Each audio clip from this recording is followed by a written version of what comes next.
नमस्कार दोस्तों, एक बार फिर से स्वागत है आपका बिल्कुल नए वीडियो में। आज हम बात करने वाले हैं हीरो की सबसे प्रीमियम मोटरसाइकिल के बारे में, जिसका नाम है हीरो मैवरिक 440। ये अपना बहुत सारा हार्डवेयर हार्ले डेविडसन X440 के साथ में शेयर करती है, लेकिन दोस्तों ये एक बिल्कुल अलग मोटरसाइकिल है। अलग तरीके की इसकी डिज़ाइन लैंग्वेज है, अलग तरीके का इसका यूजेज है, तो बहुत सारी चीज़ें इसमें डिफरेंट भी हैं। हीरो इस मोटरसाइकिल को 3 वेरिएंट्स में ऑफर करता है। ये है इसका टॉप एंड वेरिएंट, और इस मोटरसाइकिल के बारे में आपको सारी चीज़ें बताते हुए चलेंगे। साथ के साथ ये भी बताएंगे कि जो बेस वेरिएंट्स हैं, मिड वेरिएंट्स हैं, उनमें आपको क्या क्या नहीं मिलता। लेकिन उससे पहले मैं थैंक्स बोलना चाहूँगा RT Krishna hero MotoCorp premier showroom को, जो होसर रोड बैंगलोर में है, for helping me out for this video. अगर आप भी बैंगलोर से हैं और हीरो की कोई भी मोटरसाइकिल परचेज़ करना चाहते हैं तो आरटी कृष्णा हीरो मोटोकॉर्प से आप कांटेक्ट कर सकते हैं। उनकी कांटेक्ट डिटेल्स आपको स्क्रीन पर और डिस्क्रिप्शन में मिल जाएंगी। तो यार बात को शुरू करते हैं इसकी चाबी से, और कुछ इस तरीके की चाबी आपको यहाँ पर वेव की देखने को मिलती है, और काफ़ी प्रीमियम ये चाबी भी आपको लगेगी। तो फ्रंट में अगर आप देखेंगे तो यहाँ पर आपको एक ऑल एलईडी सेटअप मिल जाता है हेडलाइट का, और नीचे आपको एक प्रोजेक्टर सेटअप मिल जाएगा लो बीम के लिए, और हाई बीम के लिए आपको प्रोजेक्टर नहीं मिलता, लेकिन ये भी एलईडी सेटअप के साथ में आती है। और एच फॉर्म करते हुए एलईडी डीआरएल्स आपको यहाँ पर देखने को मिल जाएंगे। बात की जाए इंडिकेटर्स की तो उस पर भी आपको हीरो की बढ़िया सी बैजिंग देखने को मिल जाती है, और एलईडी इंडिकेटर्स यहाँ पर दिए गए हैं, काफ़ी फ्लेक्सिबल इंडिकेटर्स हैं, तो जल्दी ये टूटेंगे नहीं। तो ये एक अच्छी बात है। कुछ इस तरीके का मेटल का फ्रंट फेंडर आपको देखने को मिल जाता है, जिसकी माउंटिंग्स कुछ इस तरीके की यहाँ पर दी गई है। काफ़ी प्रीमियम दोस्तों ये सारा सेटअप लगता है देखने में। और इस पे पीछे यहाँ पर एक छोटा सा एक्सटेंशन दिया गया है जो प्लास्टिक में आता है, तो काफ़ी स्मार्ट सा खूबसूरत सा दिखने वाला फ्रंट फेंडर यहाँ पर आपको मिल जाता है। थोड़ा सा अगर पीछे जाएंगे तो यहाँ पर आपको दिखेगा इसका फ्यूल टैंक जो मेटल का है, ऑल मेटल फ्यूल टैंक यहाँ पर दिया गया है। काफ़ी मजबूत मोटरसाइकिल ये देखने में लगती है, आपको फील भी बहुत मजबूत होती है। और इसकी जो टैंक की डिज़ाइन है दोस्तों बहुत खूबसूरत मुझे पर्सनली लगती है। यहाँ पर अगर आप देखेंगे तो मैवरिक 440 की बैजिंग आपको मिल जाएगी 3D एम्बलम के साथ में, और सेंटर पर अगर आप देखेंगे तो यहाँ पर भी मैवरिक 440 आपको लिखा हुआ मिल जाता है। इसी के साथ दोस्तों ये मोटरसाइकिल E20 फ्यूल को सपोर्ट करती है, तो BS6 फेज़ 2 कंप्लाइंट है मोटरसाइकिल। अगर आप थोड़ा इधर साइड से देखेंगे तो यहाँ पर आपको इसके टैंक श्राउड्स देखने को मिलते हैं, कुछ इस तरीके के प्लास्टिक में आते हैं ये, लेकिन काफ़ी बढ़िया फिट एंड फिनिश आपको यहाँ पर देखने को मिलेगा। यहाँ से लेकर यहाँ तक ये जाते हैं, और सिल्वर और ब्लैक कलर में आपको मिल जाएंगे। यहाँ पर हीरो का बैज आपको देखने को मिल जाता है। थोड़ा सा अगर इधर साइड पर जाएंगे तो काफ़ी सुंदर से साइड पैनल्स भी यहाँ पर दिए गए हैं, कुछ इस तरीके के डिज़ाइन काफ़ी अच्छी लगती है। और यहाँ पर टॉर्केक्स की बैजिंग आपको मिल जाएगी। और थोड़ा सा अगर पीछे जाएंगे तो यहाँ पर आपको मिल जाएगा एक लॉक, इसको ऑपरेट करके आप इसकी जो सीट है उसको ओपन कर सकते। पीछे की तरफ चलेंगे तो यहाँ पर एक टेल टाइडी यूज़ किया गया है, जो फाइबर में आता है, प्लास्टिक में आता है, कुछ इस तरीके का। हाउएवर जो बिल्ड क्वालिटी है, प्लास्टिक क्वालिटी है, वो काफ़ी स्टडी और काफ़ी मजबूत यहाँ पर आपको मिलेगी। बात की जाए अगर टेल लैम्प की तो अभी ब्रेक दबा हुआ नहीं है, तो यहाँ पर आपको इस तरीके से एच शेप के जो लाइट्स हैं वो यहाँ पर जलती हुई दिखेंगी। कुछ इस तरीके का लुक आपको ब्रेक दबाने पर यहाँ पर दिखता है।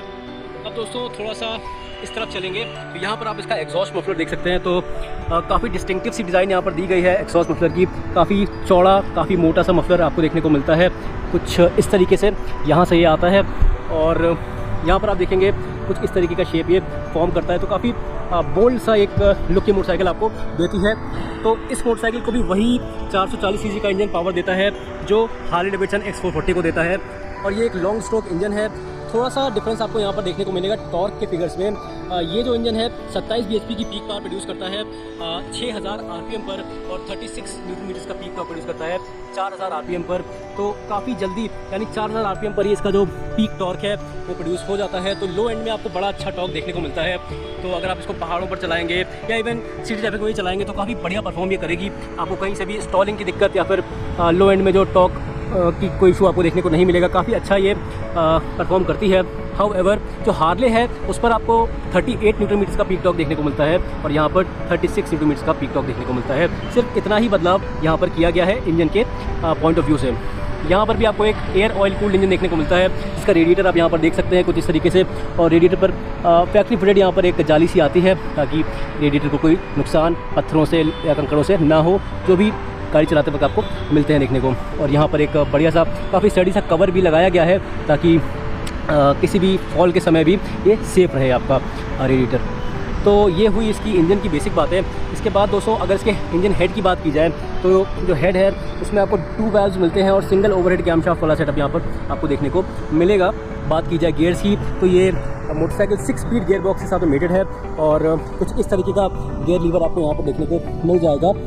बिल्कुल सेम गियर लीवर आपका हार्ले पर भी लगा हुआ है, वही यहाँ पर किया गया है, जो पार्ट शेयरिंग आप जानते हैं की जाती है वही यहाँ पर भी की गई है। बात की जाए क्लच की, काफ़ी सॉफ्ट सा क्लच आपको यहाँ पर देखने को मिलता है। मैंने थोड़ा सा इसको चलाया था अभी और काफ़ी अच्छा क्लच मुझे इसका लगा, बिल्कुल भी हार्ड या भारी सा महसूस नहीं हुआ, क्योंकि असिस्ट एंड स्लिपर क्लच आपको यहाँ पर देखने को मिलता है, जैसा कि आपको हार्ले 440 पर भी देखने को मिल जाता है। अब दोस्तों यहाँ पर जो इंजन सिलेंडर है उस पर आप ये मशीन्ड फिन्स देख पा रहे होंगे, तो ये आपको सिर्फ इसके टॉप एंड वेरिएंट पर ही देखने को मिलता है। मिड वेरिएंट और बेस वेरिएंट पर इस तरीके के मशीन्ड फिन्स आपको देखने को नहीं मिलते। अब दोस्तों थोड़ी सी इसकी शैसी के बारे में बात करता हूँ, तो यहाँ पर भी बिल्कुल वही फ्रेम यूज़ किया गया है जो आपको हार्ले X440 पर मिलता है। ये देखिए आप एक टेल फ्रेम यहाँ पर देख सकते हैं, कुछ इस तरीके का, और काफ़ी अच्छी बिल्ड यार लगती है इसकी मेरे को, काफ़ी प्रीमियमनेस यहाँ पर आपको देखने को मिलेगी, कोई क्वालिटी इशूज़ आपको नहीं लगेंगे। और यहाँ पर जो इंजन है वो इस फ्रेम के स्ट्रेस मेंबर की तरह एक्ट करता है। आप देख रहे हैं कि जो फ्रेम है वो यहाँ तक मौजूद है, इसके नीचे आपको फ्रेम कोई देखने को नहीं मिलेगा। एक बार कैमरा को नीचे करके आपको दिखा भी देता हूँ, कुछ इस तरीके का आपको इनके साथ देखने को मिलता है।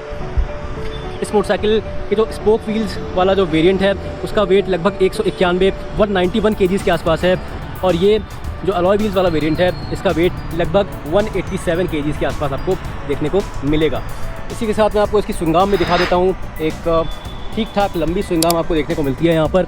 आप जैसे यहाँ पर देख सकते हैं बॉक्स टाइप स्विंग आर्म यहाँ पर हीरो ने यूज़ की है, जो हार्ले पर भी दी जाती है। हालांकि हार्ले के कंपैरिजन में इसका जो व्हील बेस है वो काफ़ी कम है।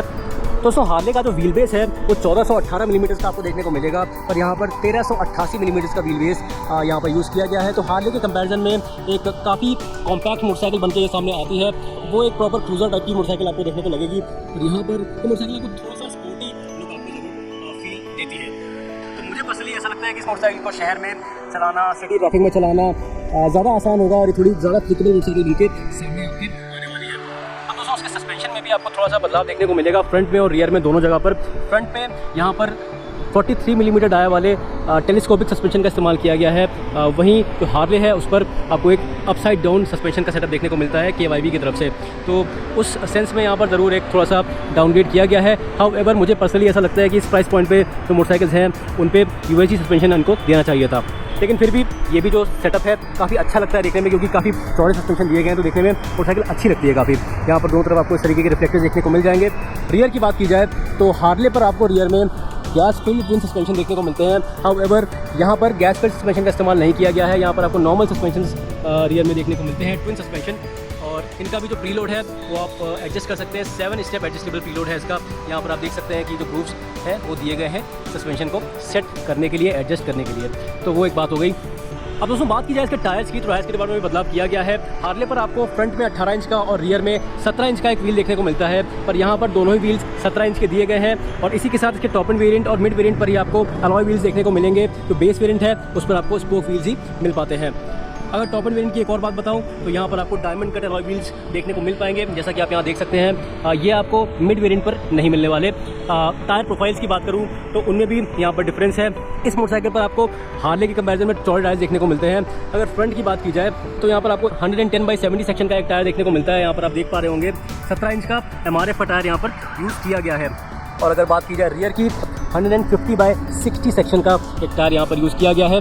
और रियर में यहाँ पर एक रेडियल टायर का इस्तेमाल किया गया है, जैसे इसे आप यहाँ पर देख पा रहे होंगे ZR17। तो ये एक रेडियल टायर का इस्तेमाल इस पर किया गया है, तो वो एक बढ़िया बात है। काफ़ी अच्छी ग्रिप आप इस मोटरसाइकिल पर महसूस कर पाएंगे जब आप इसको हाई स्पीड पर, हाईवेज पर चलाते हैं। दोस्तों बात करें उसके ब्रेक्स की, तो हीरो ने यहाँ पर भी बिल्कुल सेम सेटअप यूज़ किया है जो हार्ले पर आता है।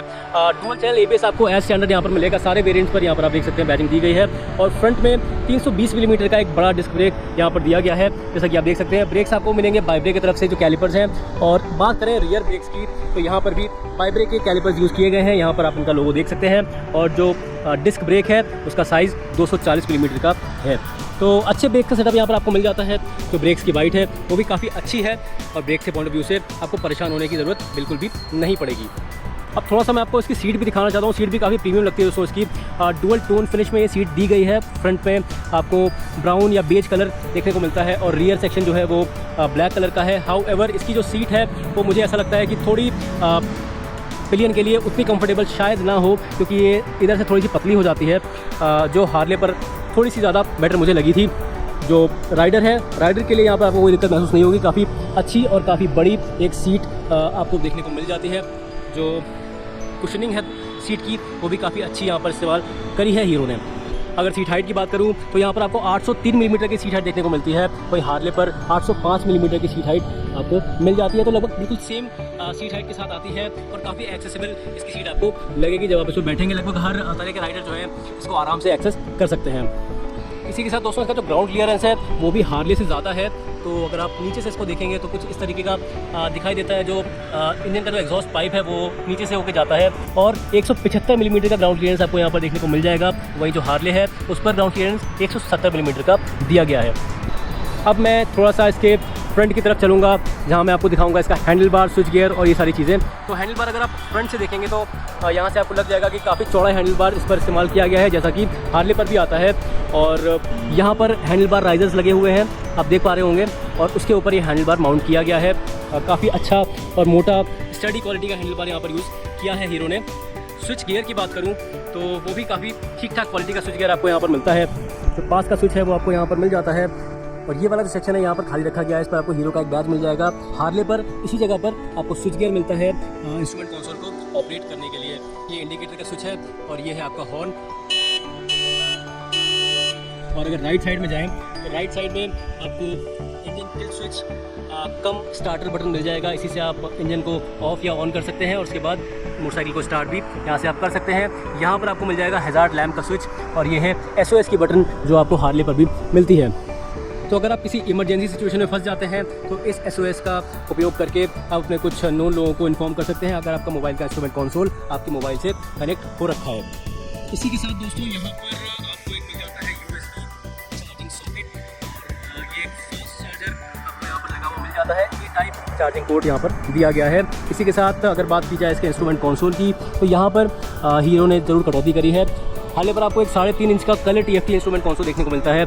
यहाँ पर एक नेगेटिव इंस्ट्रूमेंट कंसोल का इस्तेमाल किया गया है। हाउएवर थोड़ा देखने में ये छोटा लगता है और मुझे इस मोटरसाइकिल के जो ओवरऑल लुक और फील है उस हिसाब से ये थोड़ा सा छोटा लगता है। अगर थोड़ा एक बढ़िया बेटर इंस्ट्रूमेंट कंसोल यहाँ पर दिया जाता तो ज़्यादा बेटर होता। तो अगर इंस्ट्रूमेंट कंसोल की थोड़ी सी चीज़ों के बारे में बात करूँ तो यहाँ पर आपको स्पीड दिख जाती है, यहाँ पर आपको गियर पोजीशन दिख जाती है, यहाँ पर आपका RPM दिखेगा और यहाँ पर ओडोमीटर दिया गया है। यहाँ पर आ जाता है आपका टाइम और यहाँ पर फ्यूल गेज। तो ये सारी चीज़ें आपको दिख जाती हैं। यहाँ पर आपको 2 बटन्स दिख जाती हैं, एक है M और एक है S। इनको यूज़ करके आप इस इंस्ट्रूमेंट कंसोल को ऑपरेट कर सकते हैं, अलग अलग चीज़ों को देख सकते हैं, सेट कर सकते हैं। तो एक बार मैं M की यहाँ बटन दबाता हूँ और देखता हूँ यहाँ पर मुझे क्या क्या देखने को मिलता है। तो मैंने M दबाया, ट्रिप A आ गया, ट्रिप B आ गया, एवरेज फ्यूल इकोनॉमी आ गई और रेंज आ गई। इसके बाद ओडोमीटर आ गया। तो इतनी चीज़ें मुझे यहाँ पर देखने को फ़िलहाल मिल रही हैं। यहाँ पर ब्लूटूथ कनेक्टिविटी और टर्न बाई टर्न नेविगेशन भी आपको देखने को मिल जाएगा। अपने मोबाइल को इससे कनेक्ट कर सकते हैं। आपके जो कॉल्स हैं, मैसेजेस हैं, उनके नोटिफिकेशन आपको यहाँ पर मिल जाएंगे। इसी के साथ यहाँ पर टर्न बाई टर्न नेविगेशन भी आपको मिल जाता है अगर आप हीरो की ऐप के थ्रू इसको कनेक्ट करते हैं।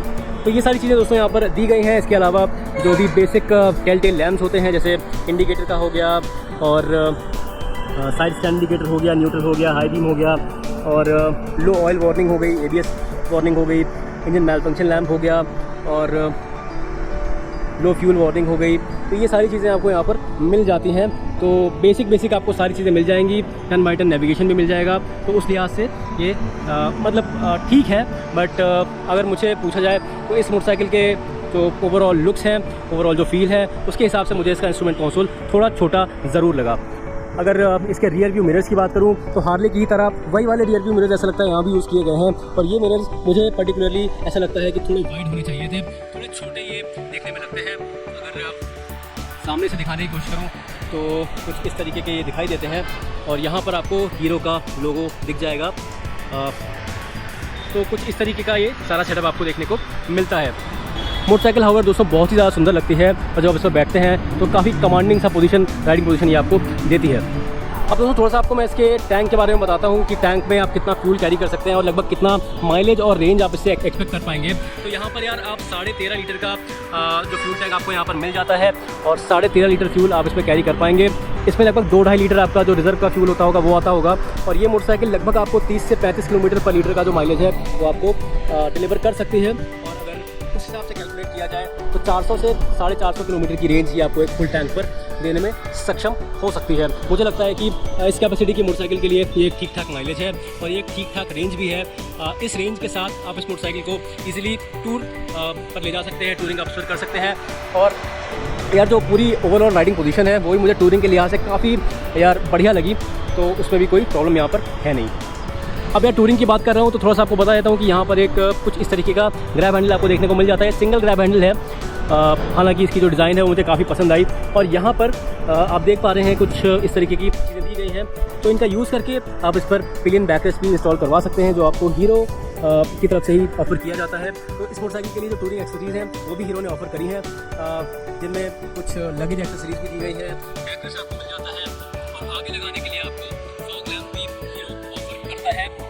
दोस्तों काफ़ी चीज़ें मैंने आपको इस मोटरसाइकिल के बारे में बता दी हैं। बताता हूँ राइडिंग पोजीशन के बारे में, तो काफ़ी बढ़िया एक कमांडिंग सा राइडिंग पोजीशन आपको मिलता है और मोस्टली आप अपराइट यहाँ पर बैठते हैं। मेरी हाइट लगभग 5'11" के आसपास है और आप देख रहे हैं कि बिल्कुल आराम से मेरे पैर ज़मीन तक पहुँचते हैं। मैं यहाँ पर बताना चाहूँगा कि जब मैं हार्ले पर बैठा था तो मुझे ऐसा लग रहा था कि यहाँ पर मेरे को थोड़ा सा जो इसके पैनल्स होते हैं, साइड पैनल्स, वो यहाँ पर थोड़े मेरे थाइज़ में अटक रहे हैं, बट यहाँ पर वो चीज़ बिल्कुल भी मुझे फील नहीं हो रही है। बहुत ही आराम से मैं ज़मीन तक अपने पैरों को रख पा रहा हूँ और मुझे ऐसा लगता है कि जो थोड़े से शॉर्ट राइडर्स हैं 5 फुट 5 इंच 5 फुट 6 इंच के आसपास, वो भी बड़ी आराम से यहाँ पर अपने पैर ज़मीन तक पहुँचा पाएंगे।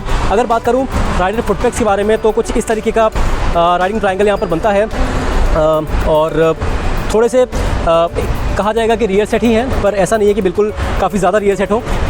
ठीक ठाक मीडियम पोजीशन पर आपको इसके फुटपैक्स देखने को मिल जाएंगे। आपकी जो नीज़ हैं वो यहाँ पर अच्छी तरीके से टक हो जाती हैं, तो उसमें भी कोई यहाँ पर दिक्कत की बात है नहीं। और अगर आप हैंडल बार्स की बात करें तो काफ़ी वाइड हैंडल बार्स यहाँ पर दिए गए हैं। आप देख पा रहे हैं कि चेस्ट बिल्कुल ओपन रहता है, तो उस लिहाज से भी आपको कोई दिक्कत आने वाली नहीं है। राइडिंग पोजीशन दोस्तों बहुत ही बढ़िया है, चाहे आप सिटी में चलाएँ, चाहे आप इसको टूर पर ले जाएँ, मोटरसाइकिल बड़ी बढ़िया आपको फील होने वाली है। तो ओवरऑल एक काफ़ी सुंदर, एक काफ़ी केपेबल और एक ऑल राउंड मोटरसाइकिल टाइप की आपको ये मिल जाती है। अगर आप चाहते हैं कि डेली यूजेज के साथ में आप इसको टूर पर भी ले जाना चाहते हैं, बिल्कुल ये आपका साथ देगी। काफ़ी बढ़िया टॉर्क इस पर आपको देखने को मिल जाता है। पावर आपको थोड़ा कम लग सकता है, लेकिन जब आप इसको चलाएंगे तो ऐसा महसूस आपको होगा नहीं, क्योंकि परफॉर्मेंस काफ़ी अच्छा है मोटरसाइकिल का। अब दोस्तों हीरो इस मोटरसाइकिल को 3 वेरिएंट्स में ऑफर करता है। जो बेस वेरिएंट है वो आपको लगभग 1,99,000 रुपये के एक शोरूम प्राइस में मिल जाएगा। जो मिड वेरिएंट है उसका जो एक शोरूम प्राइस है वो 2,14,000 रुपये के आसपास है, और ये जो इसका टॉप एंड वेरिएंट है इसका एक शोरूम प्राइस 2,24,000 रुपये के आसपास है। अगर मैं इसका प्राइस कंपेयर करूँ, जो टॉप एंड वेरिएंट का प्राइस है हार्ले X440 के टॉप एंड वेरिएंट से, तो आप इस पर लगभग 55,000 रुपये बचा सकते हैं। हार्ले का एक शोरूम प्राइस इससे 55,000 रुपये ज़्यादा है। तो मुझे यार एक काफ़ी वैल्यू फॉर मनी मोटरसाइकिल लगती है। और अगर आप हार्ले के फ़ैन नहीं हैं तो इस मोटरसाइकिल को चलाकर टेस्ट राइड करके ज़रूर देखिएगा, आपको काफ़ी पसंद आने वाली है ये मोटरसाइकिल। उम्मीद है वीडियो आपको इन्फॉर्मेटिव और हेल्पफुल लगा होगा। अगर वीडियो अच्छा लगा है उसको लाइक करके चैनल को सब्सक्राइब करना मत भूलिएगा। मिलते हैं ऐसे ही किसी और वीडियो में। Thank you for watching.